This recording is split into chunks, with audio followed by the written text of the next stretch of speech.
segment tonight, we have a bit of a brouhaha, interesting word, over a soundbite from President Obama and Mitt Romney's reaction to it. Somebody gave me an education. I wasn't born with a silver spoon in my mouth. Michelle wasn't. But somebody gave us a chance. Just like these folks up here are looking for a chance. In my case, I'm certainly not going to apologize for my dad and his success in life. He was born poor. He worked his way to become very successful despite the fact that he didn't have a college degree. And one of the things he wanted to do was provide for me and for my brother and sisters. I'm not going to apologize for my dad's success. But I know the president likes to attack fellow Americans. All right, joining us now to hash it all out, Janine Turner in Fort Worth, Texas, and Leslie Marshall in Los Angeles. So, Leslie, the White House says President Obama was not referring to Mitt Romney with the silver spoon comment. Are you buying that? No.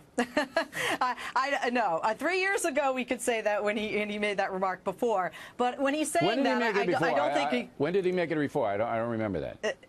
Jay Carney said that. He said it 3 years ago. The president said that comment 3 years ago, and it wasn't based, toward Mitt Romney then. But I do think that now it is based not only toward Mitt Romney, but toward rich Republicans on the right, specifically. All right. Now, is there anything wrong in your mind, since you are a dedicated liberal, Leslie, with silver spoon Americans? Anything wrong with that, for them running for office? Is that a deficit? I don't think there's anything wrong with silver spoon Americans. I wish one of them would adopt me. But when we look at America, we have 99% that aren't born with a silver spoon. Yeah. And I think what the president's doing is saying, look, hey, I'm a rich guy now, but I wasn't always. I was like you. I'm looking out for you. This is how I differ from this guy. You say there's nothing wrong with the silver spoon set, all right? So, Janine, how do you say this? Well, the way I see this is a fundamental problem here. First of all, money doesn't solve problems, and money doesn't guarantee success. There are a lot of children that were raised with in rich families that end up becoming incapable, alcoholics, derelict in responsibility. Money isn't the answer here. What the answer is character, and I think most Americans can see through that. Character, leadership, true grit, determination, all those things that make an American great or make a person great with their life. All right. Incentive, pride, money does not give us that. No, but there is class envy, and certainly President Obama has tapped into that, Leslie. You'd have to admit that, portraying Romney as this rich fat cat who doesn't care and does out of touch with Americans, as the White House and the re-election campaign for President Obama has done time and time again. It's the NASCAR stuff. It's on and on and on. The guy doesn't know. So they are trying to portray Romney as a silver spooner guy, totally out of touch, doesn't really care. Doesn't care about the NASCAR people, just the owners. And I see that as a theme that's going to be right throughout the whole campaign. Well, I don't disagree that that will be a theme, because they have to point out, look, Mitt Romney is 1% of the 1%. This is who the Republicans are putting forth as their candidate. This is a man who is wealthy, who's looking out for his buddies. This is what we're doing, where we came from. And I think the president is smart to do that, quite frankly, because obviously the overwhelming majority of us are not in the 1%. If I were Mitt Romney, Janine, I got this thrown at me by President Obama on a debate forum or anything like that, I'd circle around and go, did you see the same thing about John F. Kennedy? Did you do that to Kennedy? Kennedy was a 1%er.